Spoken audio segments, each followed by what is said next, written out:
Hi class, today we are going to talk about classroom management. And before we begin our lesson, I would like you to understand that classroom management takes on a lot of different perspectives and methods. And there are also many universal methods that are used throughout all grade levels, and you will find as a teacher that some work better than others, and this is developed through experience. So before we begin, does anyone actually know what classroom management is?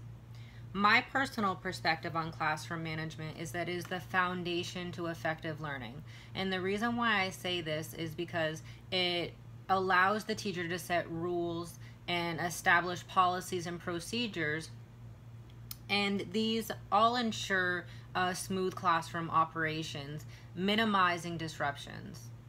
Disruptions are going to happen, but as a teacher that has mastered classroom management, you'll be able to effectively address these situations as they occur. Now, these universal methods to classroom management, a few that I came across that were my favorite, I'm going to discuss a few with you. One is to always be organized and consistent. If you are always organized and one step above your students, there will be minimal time for classroom disruptions. Also, to be consistent, if you set a rule, just stick to it. This creates establishment, it creates order, it creates consistency. Another is to create and establish your rules from day one. Don't start giving rules and procedures 5 days after class starts. Begin day one. Also, make the students responsible. If they know they have a responsibility, it will make them understand that breaking these rules have consequences. They need to understand that their actions are accounted for. Get to know your students. This is one of my favorites because I know as a student that an obstacle that was difficult for me to overcome is stepping outside my comfort zone. And as a teacher, if you can build this relationship with your students, it will allow for greater learning experiences, and it'll also be important for growth. Lastly, a strategy to maintaining a steady flow in the classroom would be for teachers who see students that are distracted. Maybe they're talking, maybe they're doodling on their notebook. You can go stand a little closer to them. Let them know that you're there, that you see them, and this will help them gain focus on instruction.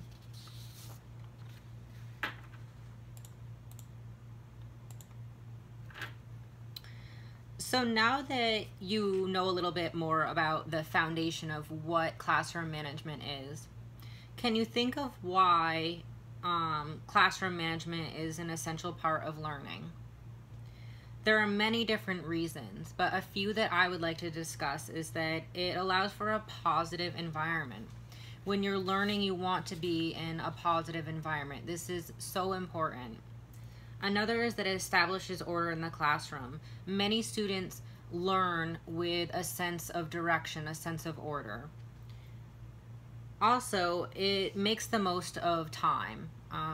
The student gets to learn the most in this time without disruptions, and the teacher can teach more. Keep students engaged in instruction, and it also creates consistency.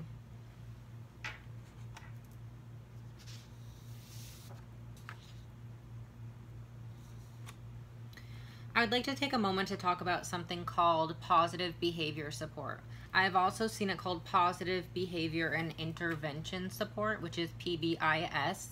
But the reason why this is a discussion in today's lesson is because there's a huge connection between PBS and classroom management. And the reason being is that PBS is an array of research-based strategies that enables teachers to decrease problem behavior by teaching new skills and adjusting to new environments.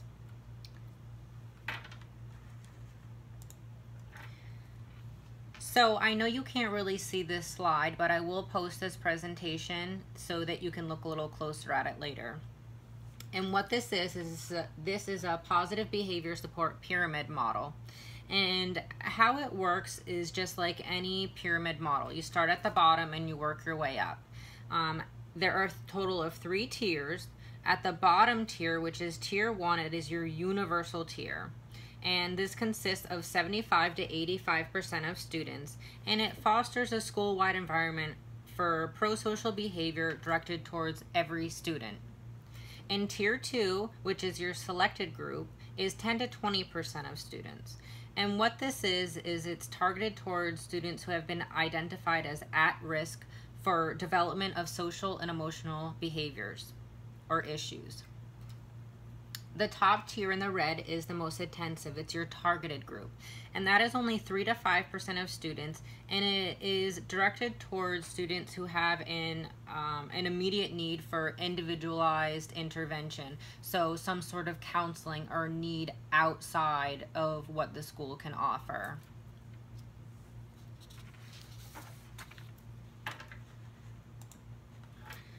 All right, so another important aspect of classroom management is through the use of social and emotional programs.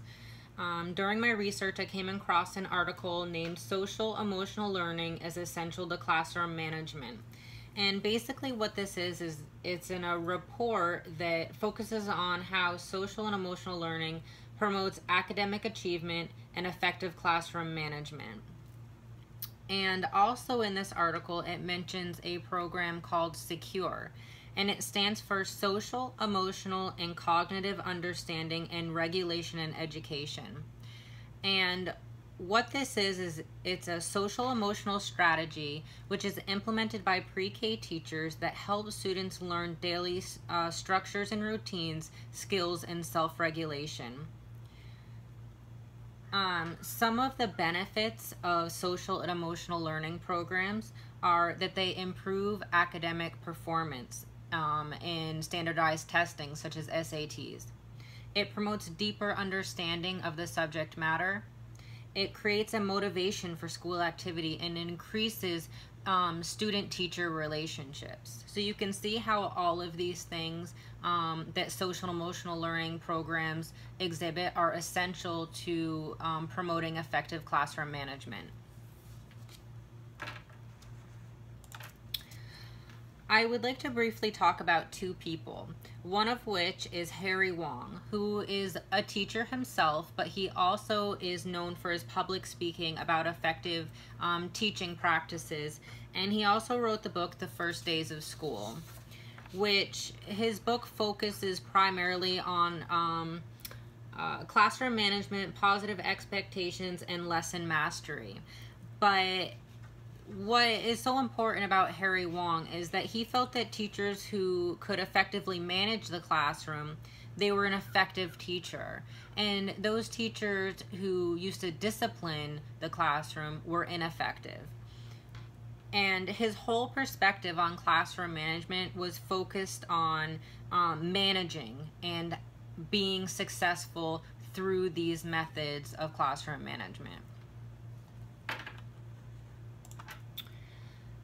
Lee Kantor is somebody who is very different from Harry Wong. And the reason why I brought him into our discussion is that his view on classroom management is through assertive discipline techniques.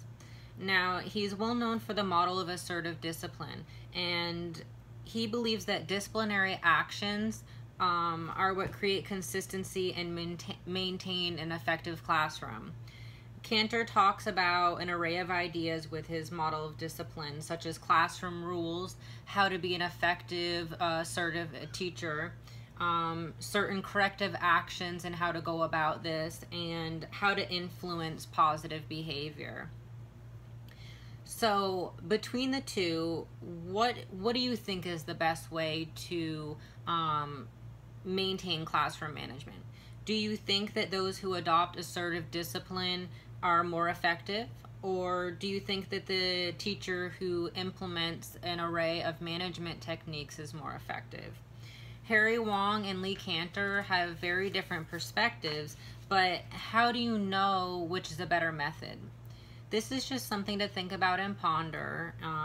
And while you think about it, can you think of any experiences as a student that may steer you towards one method or another? Lastly, I'd like to make a few notes, as I feel that classroom management is forever growing and changing, and new ideas and methods to classroom management are being established. Being a teacher is not always easy, and it takes experience and patience to master. Understanding classroom management comes with time, and it comes with experience, and these are all keys to becoming an effective teacher. I have posted the slides of this presentation for you to review if you would like to dig a little deeper or maybe do a little research yourself. A few things to think about is, in your own words, what is classroom management? How would you explain this to a group of people? What is positive behavior support, and what is social emotional learning? How are these essential to classroom management? And what is the difference between managing and disciplining a classroom? How do these methods relate to Harry Wong and Lee Cantor? What is the difference between their perspectives, and how would you apply these in the classroom? If you have any questions about today's lesson, feel free to reach out to me with any further questions, and have a wonderful day.